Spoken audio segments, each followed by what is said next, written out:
반갑습니다. 이주환 교수입니다. 자, 오늘은 굉장히 어렵지만 쉽게 풀어드릴 얘기가 있어요. 근데 마지막 반전에서는 확 내용이 뒤집어집니다.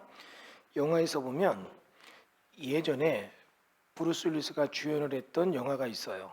의사거든요.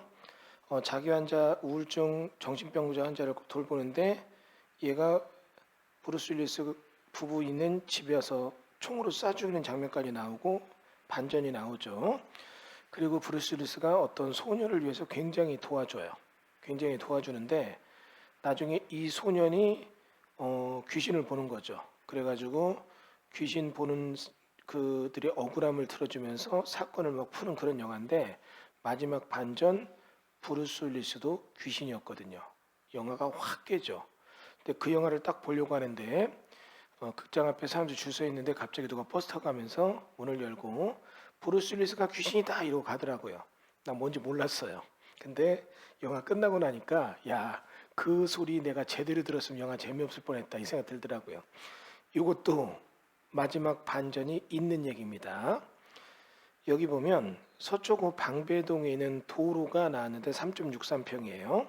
그러면 9,600짜리의 감정이 되어 있고 그리고 본권 공부상 도로인 바 보상관계 및 기타 권리관계에 대해서 입찰자 책임의 사전조사 입찰 바람, 입찰자 책임에 반드시 답사, 상태 점검하기 바람.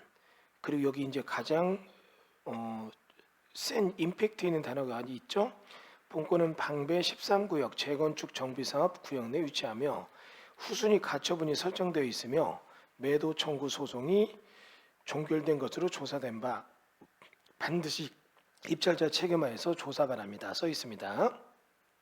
그리고 9,200인데 보시는 바와 같이 여기 있는 빌라가 지어졌는데 빌라 앞쪽에는 요 땅 지금 그림으로 보면 이렇게 여기 있는 요 땅. 즉 이게 뭐냐면 일정 소유폭이 조금 미달되니까 앞쪽을 도로로 내놓고 뒤에다 건물을 진 거죠. 그러면 이 땅이 정비구역에 들어와 있으니까 일단 첫 번째 이 땅은 그냥 보면 이 땅 받아봤자 아무것도 쓸모없어요. 뭐를 하겠어 아무것도 못합니다. 근데 이게 정비구역 들어왔다면 정비구역에서 재개발이라면 청산이 될 테고 재건축이어도 이게 이제 매도 청구 대상이 될 텐데 이러면 자동 한가성이 있는 거잖아요. 그런데 이게 재밌습니다. 이 지역이 재건축 구역이라 재개발 구역은 달라요. 재개발 구역에 도로가 청산될 때는 3분의 1 청산이지만 재건축은 도로가 청산되면 이거는 도로로 안 보고 조성 토지 가격에 준해서 어떻게 해요? 감정을 돌려봐서 평가를 하죠. 그러니까 이거 재건축이라는 거에서 굉장한 반전이 있죠.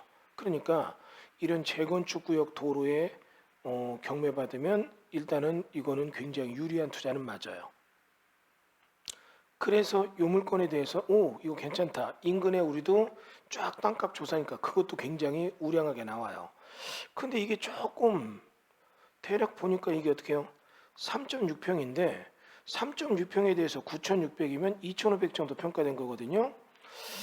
이게 좀 애매해요. 근데 이제 인근의 저 앞쪽에 보니까 조성 토지가 굉장히 높아요. 그러니까 어떻게 해요?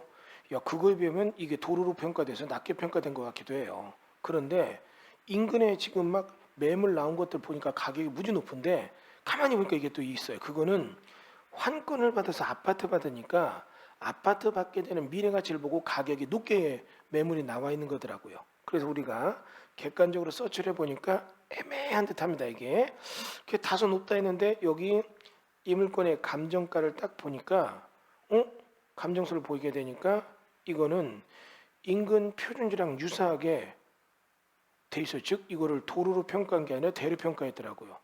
그럼 대로 평가하니까 와 이거는 그럼 본전이거나 좀 더 낫겠다 반전이 오더라고요. 근데 가만히 보니까 여기 보니까 매도 청구 소송이 종결된 것으로 조사됐다. 그래서 어떻게 해요?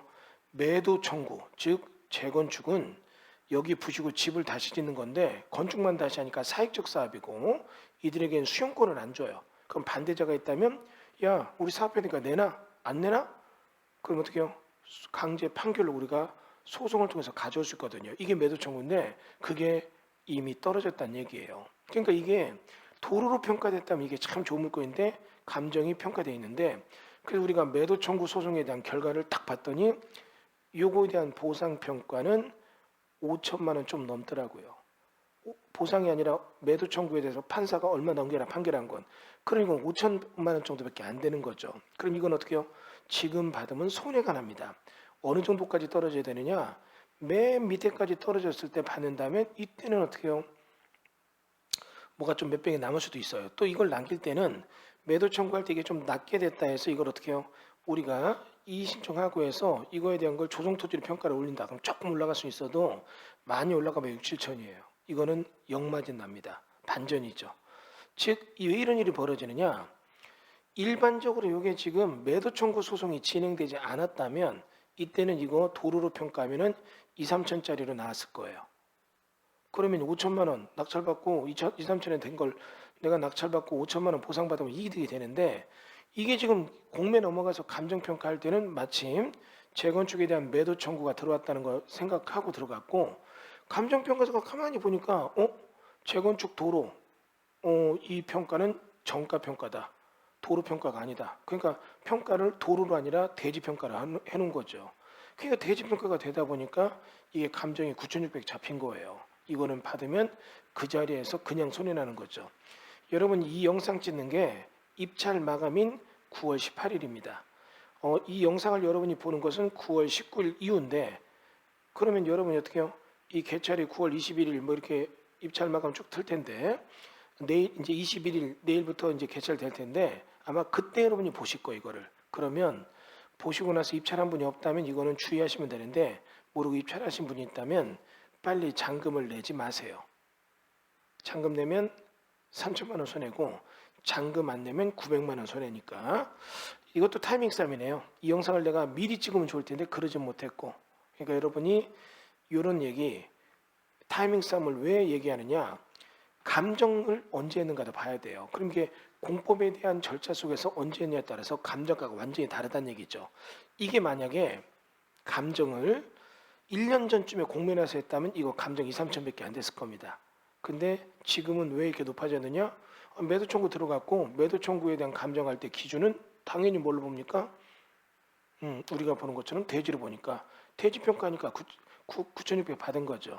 그러면 실제로 이제 대지로 평가하더라도 이게 여러 가지 열악하게 봐서 이렇게 금액이 떨어졌는데, 5천만 원 나온 거는 나중에 다시 한번 이거 잘못됐다 소송하게 되면 약간은 올라갈 수 있을 것 같지만 9,600까지 올라가긴 조금 무리가 있는 것 같네요. 자, 이렇게 해서 우리가 재건축에 도로가 경매 나왔는데 이게 굉장히 좋게 평가됐지만 타이밍, 감정 타이밍과 공매에 나온 타이밍, 이게 서로 맞지 않아서 애매하게 나왔던 그런 물건 하나 설명드렸습니다. 자, 오늘도 좋은 하루 되시고 다음에 또 재밌는 물건 가지고 여러분과 찾아뵙도록 하겠습니다. 감사합니다.